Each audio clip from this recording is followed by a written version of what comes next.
दो। राधा का प्राकट्य, प्रेम की आत्मा। विस्तृत रूप।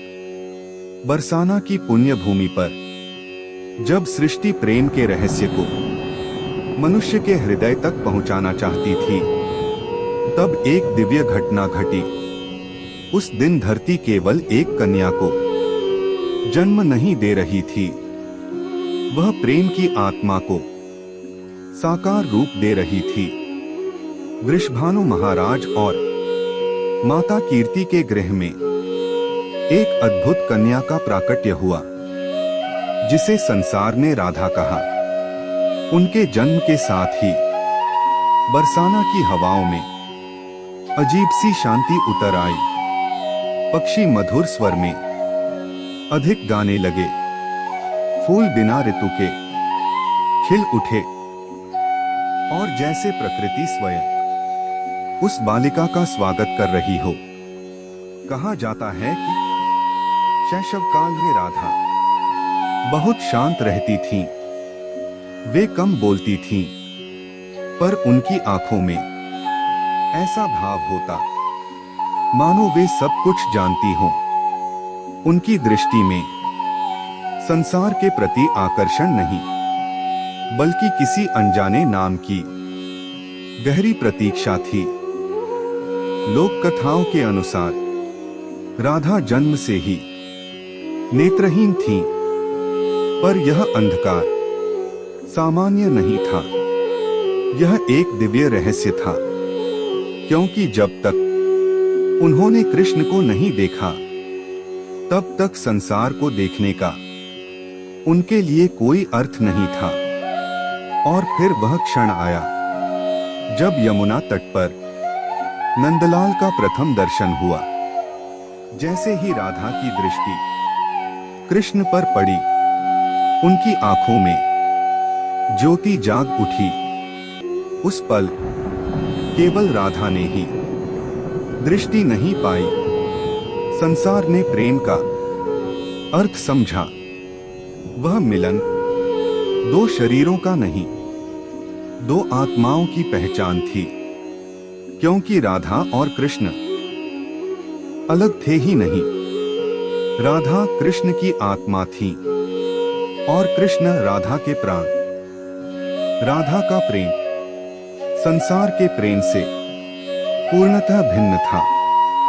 वह प्रेम अधिकार नहीं मांगता था, वह प्रेम पाने की इच्छा भी नहीं रखता था। वह केवल देने में पूर्ण होता था। राधा ने कभी कृष्ण से यह नहीं कहा, तुम मेरे हो।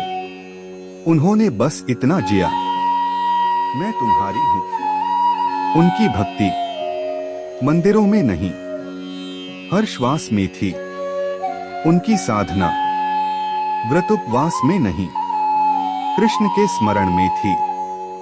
हर पल, हर क्षण, हर धड़कन कृष्ण के नाम से स्पंदित होती थी। वृंदावन की लीलाओं में राधा का स्थान सर्वोच्च था। रासलीला में कृष्ण का केंद्र राधा ही थी, क्योंकि जहां राधा थी, वहां प्रेम अपनी पराकाष्ठा पर होता था। राधा का मान, उनका मौन, उनका विरह, ये सब साधारण भाव नहीं थे।